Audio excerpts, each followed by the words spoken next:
اعوذ باللہ من الشیطان الرجیم بسم اللہ الرحمن الرحیم الحمدللہ والصلاة والسلام علی رسول اللہ وآلہ آل اللہ ولعنۃ الدائمۃ علی اعدائہم اعداء اللہ من یوم عداوتہم الی یوم لقاء اللہ اما بعد فقد قال الحکیم فی کتاب المتین وہو اصدق الصادقین بسم اللہ الرحمن الرحیم ان الدین عند اللہ الاسلام۔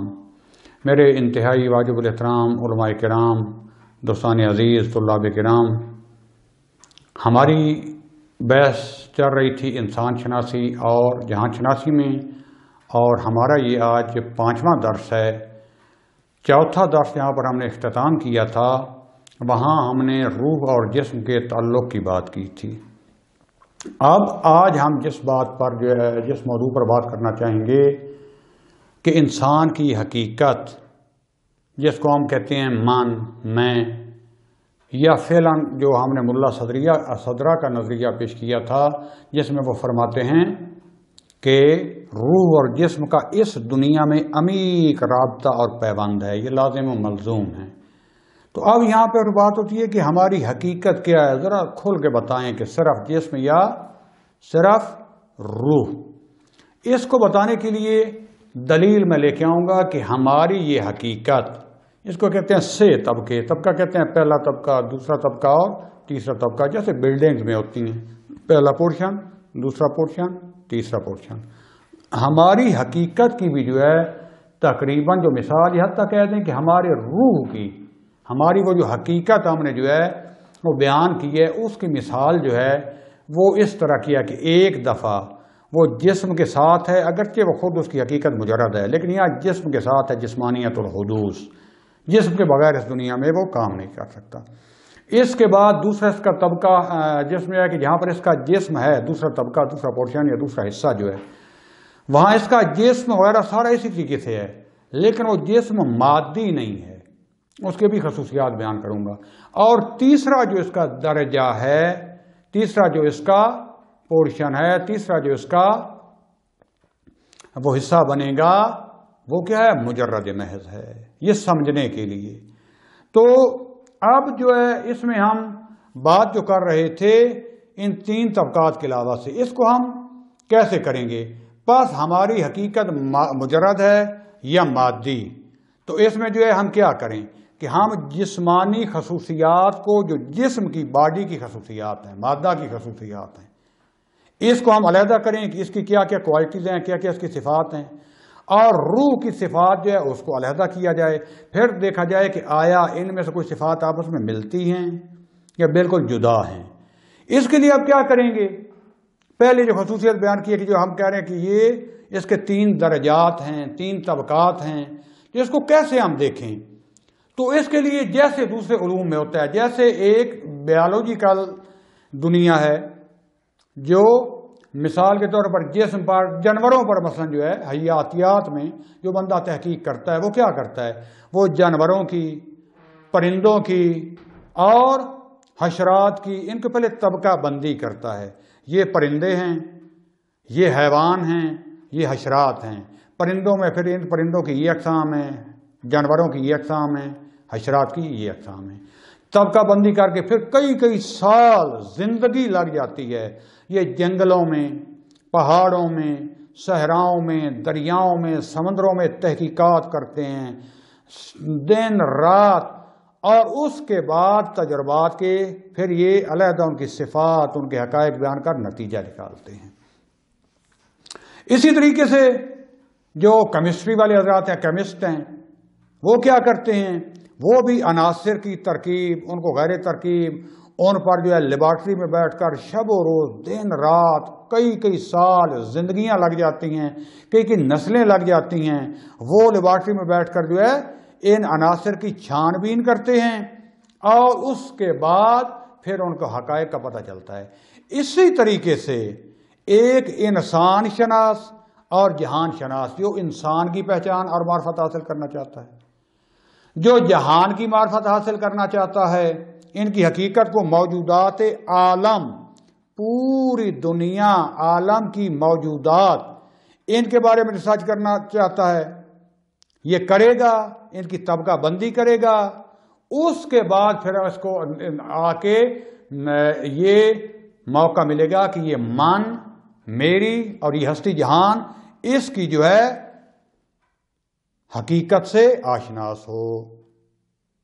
اور یہ آپ نے ان تین یعنی حواس خمسہ، حواس باطنی، ظاہری و باطنی، اور عقل اور تفکر اور شہود، اس کے ذریعے سے یہ تینوں عالم دنیا، مادہ، طبیعت، عالم مثال یا برزخ اور عالم مجردات، تب جا کے یہ ان کی جو ہے حقیقت کو پا سکے گا۔ اب ہم آتے ہیں اپنی اصلی بحث کی طرف کہ یہ عالم دنیا جو ہے، یہ عالم طبیعت جو ہے، عالم مادی، اجسام مادی، پہلی یہ چیز ہے، یہ پہلی وہ حقیقت ہے کہ جس کے ساتھ ہمارا سامنا ہوتا ہے اور جس سے ہم بہت زیادہ مانوس ہوتے ہیں، اور تقریباً ساری زندگی ہماری اس میں گزرتے ہیں، الا یہ کہ ہم کوشش کر کے باقی عوالم کی طرف سفر شروع کریں۔ اور یہ کیا جا سکتا ہے دوستانی، کس وقت موقع ملا، یہ کوئی لمبی چوڑی یہ کام نہیں ہے، یہ صرف علماء سے یا عرفاء سے نہیں ہے، عام انسان حتیٰ غیر مسلم بھی جو ہے وہ بھی اپنی روحانی قوت اس کو پہچان سکتے ہیں، اس کو متمرکز کر لیتے ہیں۔ آپ نے کئی دفعہ دیکھا ہوگا یہ مرتضائین جو ہندوستان میں ہوتے ہیں، بعض جو ہے جی اپنی اتنی روحانی قوت کو مضبوط کرتے ہیں، اس میں سب سے پہلی پوڑی جو ہے، پہلی سیڑھی جو ہے، پہلا نقطہ جو ہے وہ ہے تمرکز کرنا۔ مثلا بعض دوستان اور معاف دیکھے جو کہتے تھے بیٹھ جاتے تھے سامنے جو ہے اللہ لکھ لیتے تھے، یہ نقطہ بنا لیتے تھے، کئی گھنٹے بیٹھ کے اپنا تمرکز کرتے تھے۔ جب یہ تمرکز، اس کی فکر سوچ اس کو کنٹرول ہو جاتا ہے تو اس کو اپنی صفات، خصوصیات، اپنی طاقت قدرت کے اوپر کنٹرول حاصل ہونا جاتا ہے۔ ہو سکتا ہے پھر یہ بیٹھا اسی دیوار کو صرف بھی دیکھ لے، اسی نظروں سے دیوار کو پھاڑ دے، یعنی انرجی جمع کر لے۔ میں آیت اللہ مصباح یزدی کے بارے میں کہ جن کے انشاءاللہ میں فرمودات کی روشنی میں ابھی مہدویت کا جو ہے شروع کروں گا موضوع، تو ان کے بارے میں نے خود اپنے اساتذہ سے سنا، کہتے تھے کہ جب ہم بھی ان کے ساتھ ہوتے تھے یا شاگرد ہوتے تھے تو صبح کی نماز کے بعد ہم نماز پڑھتے تھے، تھوڑی بار قرآن پڑھا، تلاوت کی، موبائل سے میں لگا گیا، سو گیا۔ کہتے تھے کئی گھنٹے نماز کے بعد یہ کچھ ٹائم علیحدہ کونے میں جا کے بالکل علیحدہ تفکر کی حالت میں بیٹھے رہتے تھے۔ آیت اللہ بہجت رضوان اللہ تعالیٰ علیہ، اگر رہبر کی زندگانی پڑھیں، امام خمینی رضوان اللہ تعالیٰ علیہ کی، بہرحال یعنی یہ چیز حاصل کی جا سکتی ہے، حقائق تک پہنچا جا سکتا ہے، لیکن اس میں تھوڑا سا ٹائم لگتا ہے۔ آج کل بھی آپ نماز کے بعد کم از کم 15 منٹ کے لیے بیٹھ جایا کریں، مغرب عشاء کے بعد علیحدہ، جہاں پر کوئی آپ کو ڈسٹرب نہ کرے، اپنی خلقت، فطرت، خدا اس کے بارے تفکر کریں، جولان دیں، آہستہ آہستہ آپ پر معارف کھلنے ہو جائیں گے۔ لیکن اس میں تو کچھ چیزیں ضرور ہیں، حرام محرمات سے بچیں، یہ روحانیت حقیقی کی طرف، ورنہ روحانیت پھر بھی آپ کو حاصل ہو جائے گی، اور رزق حرام سے بچیں گے، پھر شیاطین سے بچ جائیں گے، حقائق علمی کی طرف جائیں گے، ورنہ ہو سکتا ہے پھر بھی آپ کو روحانیت ہو، جو روحانی طاقت یعنی حاصل ہو جائے، لیکن وہ شیطان کے اور دنیا داری کے اس میں چلی جائے۔ تو دوستان عزیز عرض کر رہا تھا، تو یہ جو جسم ہے، یہ دنیا، یہ عالم طبیعت ہے، اس کو ہم حواس خمسہ، حواس ظاہری و باطنی کے ذریعے ہم پہچانتے ہیں، اس کو لمس کرتے ہیں، ٹھیک ہے، اس کو دیکھتے ہیں، اس کی بات چیزوں کو سونگھتے ہیں، اس کے جو ہے چکھنے سے ہمیں پتہ چلتا ہے۔ تو یہ مادہ کی عالم طبیعت کی یہ صفات ہیں کہ ان کو حواس خمسہ کے ذریعے درک کیا جا سکتا ہے۔ دوسری صفت جو ان اجسام، جو مادہ میں پائی جاتی ہے، عالم طبیعت میں پائی جاتی ہے، کہ ان اجسام کا یا طول ہوتا ہے، یا عرض ہوتا ہے، یا ارتفاع، اندازہ، مقدار، وزن، یہ ساری صفات جو ہیں، یعنی ہر چیز ایک خاص مکان میں پائی جائے گی۔ یعنی اس وقت اگر اس مکان پر میں ہوں تو کوئی دوسرا نہیں ہے، اس مکان پر یہ میز ہے اور میز کے اوپر یہ کتابیں ہیں تو کوئی اور چیز نہیں ہے، اس کے اوپر آ سکتی ہے، جہاں پر یہ کتاب ہے اس پر کوئی اور چیز نہیں آ سکتی۔ اسی طریقے سے وزن، ہر چیز کا، کسی کا وزن کم ہے، کسی کا زیادہ ہے، کسی کا کےجی میں ہے، کسی کا گرام میں ہے، کسی کا ٹنوں میں ہے، ہاتھی ہو گیا اور بڑی وہیل مچھلیاں وغیرہ۔ مقدار، ہر چیز کی ایک خاص مقدار ہے، ہر چیز کا خاص ارتفاع ہے. کوئی انسان جو ہے 1.5 میٹر لمبا، کوئی مثلا 1.25 میٹر، کوئی 1 میٹر، کوئی اس سے بھی کم ہو سکتے ہیں. عرض چیزوں کا، بس یہ ساری صفات کس کی ہیں؟ جسم کی. بس دو ہو گئیں. ایک جو حواس خمسہ سے ہم ان کو درک کرتے ہیں، لمس ہونا، دکھائی دینا، سنائی دینا، چکھنا اور سونگنا وغیرہ. یہ اور اس طرح اجسام کا طول، عرض، وزن، مکان، اس کے بعد جو اندازہ، مقدار، ارتفاع، طول و عرض. تیسری صفت جو ہے میں نے اس میں پہلے خاص کر دی کہ ہر چیز کا خاص مکان ہے. چوتھی صفت زمان. بھائی یہ جتنی بھی مادی چیزیں ہیں یہ خاص زمانے میں پائی جاتی ہیں. ہمارے بزرگ پہلے تھے، اب نہیں ہیں. ہم اب ہیں، آئندہ میں نہیں ہوں گے. کچھ چیزیں پہلے تھیں، آج نہیں ہیں. جو آج ہیں شاید آئندہ نہیں ہوں گی. کچھ پہلے بھی تھیں، آج بھی ہیں، لیکن ان میں کیا متغیر، تغیر، تبدیلی آتی رہتی ہے. حتیٰ ایک انسان جو ہے، اس کی ولادت سے لے کر، اس کے حتیٰ وجود میں آنے سے لے کر آخرت تک، اس کے لگاتار مسلسل خلیے جو ہوتے ہیں مسلسل چینج ہوتے رہتے ہیں. جو ایک بہترین دلیل ہے روح کی کیا مجرد ہونے کی بات میں ہے کہ بچپن سے لے کر آج تک اور بڑھاپے، موت سے پہلے تک، ہم جو ابتدا میں سمجھتے تھے کہ میں ہوں، اس وقت وہی سمجھتے ہیں کہ میں وہی ہوں، میں چینج نہیں ہوا، جبکہ پورا جسم چینج ہو چکا ہوتا ہے. لہذا یہ جو جسمانیات ہیں، یہ جو مادہ ہے، یہ جو عالم طبیعت ہے، یہ خاص زمانے میں ہوتے ہیں اور ان میں تغیر ہوتا رہتا ہے. پس تن اور بدن، اس کا پہلا طبقہ اور اس کی پہلے حقیقت جو اس دنیا میں ہے، اس میں طول و عرض بھی پایا جاتا ہے، اس میں ارتفاع، مقدار، وزن اور یہ چیزیں بھی پائی جاتی ہیں. یہ خاص زمانے میں پایا جاتا ہے، اس میں تغیر ہوتا رہتا ہے. اس میں خاص مکان میں ہوتا ہے، ابھی اس میں ہے، کبھی اس میں ہے، اور حواس خمسہ کے ذریعے درک ہوتا ہے. یہ ہو گیا پہلا رتبہ عالم مکان میں، عالم طبیعت میں. دوسرا جو ہے وہ ہے عالم مثال. عالم مثال، وہاں جسم بھی ہوتا ہے لیکن جسم مادی نہیں ہوتا. اسی طرح اس میں جو ہے زمان، مکان، طول و عرض، ارتفاع، سارا کچھ پایا جاتا ہے عالم مثال میں. لیکن یہ والا جسم نہیں ہوتا. خد و خالی ہوتے ہیں لیکن یہ مادہ نہیں ہوتا. اس کی بہترین اور واضح ترین مثال جو ہے نا وہ ہے خواب. خواب میں آپ نے دیکھا ہوگا تمام چیزیں یہاں سے ملتی جلتی ہوتی ہیں. بعض اوقات وہ جو خواب ہوتے ہیں خصوصی قسم کے، جس میں مکاشفات ہوتے ہیں یا دوسری دنیا کے چیزیں یا مشاہدات ہوتے ہیں، وہ خاص لوگوں کے ہیں جو ایک اس حد تک پہنچ چکے ہوتے ہیں. لیکن ہم عام انسانوں کو تقریباً اسی دنیا کی خاص ملتی جلتی چیزیں، یہی درخت ہوتے ہیں، یہی گھر ہوتا ہے، بعض کا چینج ہوتا ہے، غیر منظم سے ہوتے ہیں، لیکن اس میں کبھی ہم کھا رہے ہوتے ہیں، کبھی لڑ رہے ہوتے ہیں، کبھی خوف میں ہوتے ہیں، کبھی خوشی میں ہوتے ہیں. اسی سے ملتی جلتی کیفیات اس میں بھی پائی جاتی ہیں. لیکن یہ جسم اور یہ مادہ نہیں ہوتا. اب یہ جو ہے یہ خود خواب جو ہے یہ عدم تو نہیں ہے، کیونکہ اگر عدم ہوتی تو میں نظر ہی نہ ہوتی. یعنی اس کا وجود ہوتا ہے اور یہ ایک حقیقت ہے اور عالم وجود کا ایک حصہ ہے. لہذا بہترین جو ہے یہ جو عالم مثال یا روح کا یہ مرتبہ سمجھنے کے لیے یہ ایک مثال فعلاً جو ہے یہاں پر جو ہے میں یہ کفایت سمجھوں گا کہ اس خواب میں انسان کیا ہوتا ہے، سارا کچھ اسی دنیا کی طرح اس سے ملتا جلتا ہوتا ہے، دیکھتا ہے، لیکن اس میں مادہ نہیں ہوتا، یہ والا جسم نہیں ہوتا. وہاں حتیٰ انسان سنگینی بھی محسوس کرتا ہے، بعض کا درد اور خوف بھی محسوس کرتا ہے. آنکھ کھلتی ہے تو میں کہتا ہوں شکر اللہ یہ خواب تھا.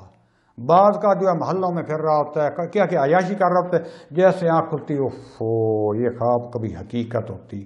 یہ ہم مجازی لفظ بولتے ہیں، جبکہ خواب یعنی خود خواب وہ حقیقت ہے، اس میں کوئی شک نہیں ہے.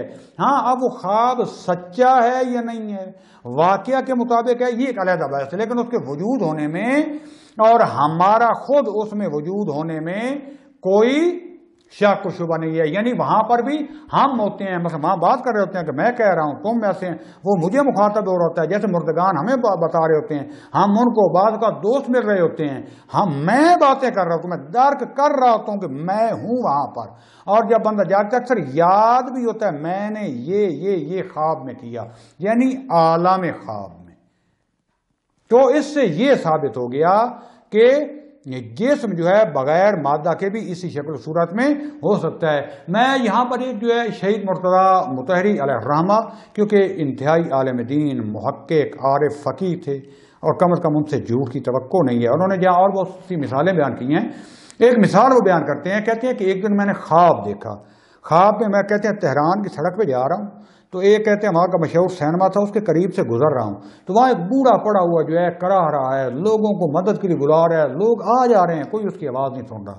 میں اس کو قریب گیا ہوں تو میری وہ منت کرنے لگ گیا، اس سے التجا کرنے لگ گیا کہ خدا کے لیے میں اس دنیا کو چھوڑ کے ادھر آ گیا ہوں. اور کہہ رہے ہیں کہ میں خواب میں درک کر رہا ہوں، کہتے ہیں اس عالم میں آ گیا ہوں، عالم مثال میں، اور دنیا کو چھوڑ آیا ہوں، لیکن میرے کچھ کام ان کے ذمہ لگائے تھے اولاد کے، مثلا کسی کا میں نے قرضہ دینا تھا، پیسے دینا تھا، یا اس طرح کی امانتیں دینی تھی، تو وہ ہماری اولاد کو میری کیونکہ بھول گئی ہے، تو مہربانی کرو ان کو بتا دو جا کے جلدی کریں، ورنہ میں یہاں پہ پھنسا ہوا ہوں، بڑی مشکل حالت میں ہوں. تو شہید مرتضی مطہری کہتے ہیں کہ میں نے خواب میں سے پوچھا کہ میں نہ تمہارے گھر کو جانتا ہوں، نہ تمہارے فون نمبر کو. اس نے کہا میں تمہیں ابھی فون نمبر لیتا ہوں. کہ اس نے مجھے فون نمبر بتایا، آپ نے بیٹے اور گھر والوں کے نام بتائے کہ ان کو خدا کے لیے اطلاع پہنچا دو. کہتے ہیں اسی اثناء میں جیسے میں لکھ رہا تھا خواب میں تو میری آنکھ کھل گئی، لیکن مجھے ابھی ان کا فون نمبر بھی یاد تھا. یعنی یہ کوئی دور کی بات نہیں ہے، فون ابھی کتنا عرصہ ہوا ہے کو آئے. کہتے میں نے جلدی ان کے گھر کا فون نمبر لکھا، اس کے بیٹے کو فون کیا، کہا کون؟ کہا میں مرتضی مطہری بول رہا ہوں. تو کہا یہ فلاں بندے کا گھر ہے، فلاں کے بیٹے ہو؟ کہا آپ کا نام ہی ہے؟ کہا جی ہاں. تو کہا یار اس کو میں نے حقیقت بتائی کہ آپ کے باپ نے خواب میں مجھے یہ کام بتایا، یہ امانتیں دینے فلاں، وہ بڑی مشکل صورت حال میں. تو وہ کہتا ہے فون پہ کہتا ہوں فلاں خدا کا کلا بتا دے، واقعہ ہمارے باپ نے ہم سے کہا تھا، مثلا یہ امانتیں تھیں، یہ کام تھے، اور ہم بس بھول گئے، پتہ نہیں چلا.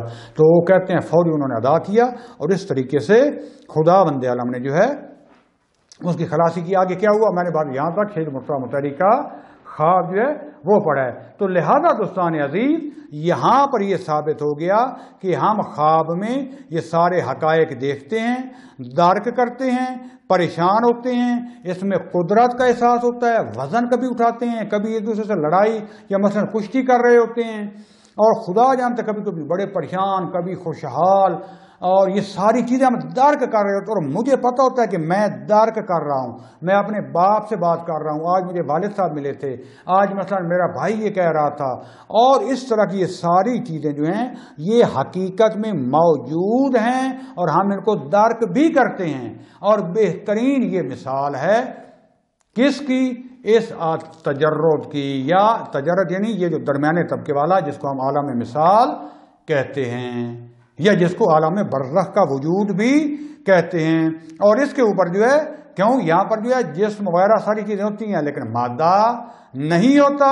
اور اس کے لیے جو ہے حکماء نے، عرفاء نے عقلی دلیلیں بھی بیان کی ہیں، قرآن مجید کی آیات اور احادیث یعنی نقلی دلائل سے بھی ان کو ثابت کیا. یہ لفظ اصطلاح اگر بار کے کو لوگ سن رہے ہیں، نقلی سے مراد وہ نہیں ہے جو ہم کہتے ہیں نقلی، یہ تو ایسے نقلی سے مراد یعنی جو نقل ہوا ہے، عقل کے مطابق مقابلے میں ہوتا ہے نقل، یعنی قرآن مجید اور حدیث وغیرہ جو ہم نقل ہوئی ہیں، انتقال میں آئی ہیں، بیان ہوئی ہیں، ان کو ہم کہتے ہیں دلیل نقلی.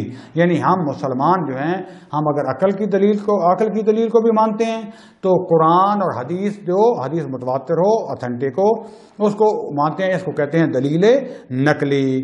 تو بس دوستان عزیز اکثر یہ جو مکاشفات بھی ہوتے ہیں نا عرفاء کے، وہ اس عالم مثال سے ہوتے ہیں جس میں خدا بند عالم ان کو حقائق بتاتا ہے.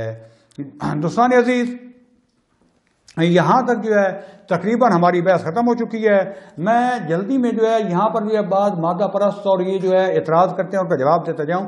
کہتے ہیں کہ یہ جو ہے نا خواب کے خیال ہوتے ہیں، اس کے لیے وہ صفات بیان کرتے ہیں، اور حقیقت بھی ہے کہ عالم خواب جو ہے یہ بہت کم رنگ ہوتا ہے. جیسے ابھی ہماری حقیقی پر رنگ زندگی جو ہے نا وہاں خواب میں عموماً ایسا نہیں ہوتا، بعض خواب اور مکاشفے تو اس دنیا سے زیادہ روشن ہوتے ہیں، لیکن عموماً یہ کم رنگ قسم کے ہوتے ہیں، بے حال انسان میں ہوتا ہے، صحیح شفاف نہیں ہوتے۔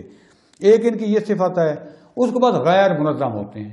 ایک وقت میں ہے کہ یہ اس گھر میں بیٹھا ہوا ہے، تھوڑی دیر میں ہوتا ہے تو پتہ نہیں یہ جو ہے 1000 کلومیٹر دور گیا بیٹھا ہوتا ہے، کبھی جو ہے یہ چیز کھا رہا ہوتا ہے، یکدم یہ جو ہے امتحان دینے بیٹھ جاتا ہے، کبھی ادھر جو ہے یہ کام کرنا شروع کر دیتا ہے، غیر منظم ہوتے ہیں۔ دوسرا ان کی مدت جو ہے وہ بہت تھوڑی ہوتی ہے، لہذا نتیجہ یہ لیتے ہیں کہ حقیقت نہیں ہے، لہذا زیادہ توجہ نہیں کرتے، اور بعد میں کہتے ہیں شکر ہے یار، پریشان خواب دیکھا تو شکر ہے یہ خواب تھا، اگر اچھا خواب دیکھتے تو اے کاش یہ خواب نہ ہوتا۔ لیکن حقیقت ایسی نہیں ہے۔ میں خواب کی اقسام کتنی ہیں، کون سے خواب حقیقت ہوتے ہیں اور کون سے غیر حقیقی، یہ اب میں بعد والے درس میں بیان کروں گا۔ اس میں فقط ایک میں حضرت امام حسین علیہ السلام کی حدیث، ان کا قول نقل کرنا چاہوں گا بحر الانوار سے۔ امام حسین علیہ السلام اس دنیا اور اس عالم مثال آخرت کے بارے میں یہ حدیث فرماتے ہیں، بسم اللہ الرحمن الرحیم، فرماتے ہیں اعلموا ان الدنیا حلوہا ومرہا حلم، جان لیں کہ یہ دنیا جو ہے اس کی شیرینی اور اس کی تلخی، جو اس میں آپ مزے لیتے ہیں، یہ اس میں جو مصیبتیں آتی ہیں، حلم، یہ خواب کی مانند ہے، گزر جائے گا جلدی۔ والانتباہ فی الآخرہ، اور یہ جو انتباہ ہے، یہ جو بیداری ہے، جو حقائق سامنے ہوں گی، آنکھیں کہتے ہیں کھل جان، آنکھیں کھلیں گی، کہتے ہیں وہ آخرت میں ہے۔ ابھی شاید کئی سوئے ہوئے ہیں، الناس ینامون، مولا علیہ السلام کا وہ آپ نے قول سنا ہوا ہے، لوگ سوئے ہوئے ہیں جبکہ ان کا سفر جاری ہے۔ فرماتے ہیں امام حسین صاحب، والفائز من فاز فیہا والشقی من شقی فیہا، اصل میں کامیاب رستگار وہ ہے جو آخرت میں کامیاب ہو جائے، اور حقیقت میں شقی ذلیل وہ ہے جو آخرت میں اس جہان میں، حقائق کے جہان میں ذلیل ہوگا۔ لہذا دوستان عزیز، ہمیں آنکھیں کھولنی چاہیے۔ یہ آج وقت ہے اپنی حقیقت کو پہچانیں، دین کی حقیقت کو پہچانیں، اور ہمارا آخری ٹھکانہ آخرت ہے، جنت بھی اور جہنم بھی۔ یہ خاکی اپنی فطرت میں نہ نوری ہے نہ ناری ہے۔ دوستان عزیز، پس امام فرماتے ہیں اور فرامین سے ملتا ہے کہ جب اس دنیا میں جائیں گے تو اس وقت لوگ کہیں گے کہ یہ دنیا اس آخرت کے مقابلے میں ایک خواب کی مانند ہے، جیسے ہم نے خواب دیکھا ہے، ایک بالکل محدود نظر آئے گا، جیسے تھوڑی سی زندگی گزاری ہے، وہ زندگی ہمیشہ والی، اس کے لیے اپنے لیے سامان فراہم کرو۔ خداوند عالم سے التجا ہے کہ وہ ہمارے باہرمے کا ظہور دکھائے، اور ان کے اس حجت خدا کے ذریعے، اور یہ جو نائب ابھی موجود ہیں سید علی خامنائی اور دوسرے مجددین کرام فقہا، ان کے سائے میں، ان کے احکام پر، رستے پر چلتے ہوئے، ہمیں صحیح دین پر، اس رستے پر چلتے ہوئے آخرت میں اپنے آپ کو کامیاب ہونے کی توفیق عطا فرمائے۔ والحمدللہ رب العالمین، والسلام علیکم ورحمۃ اللہ وبرکاتہ۔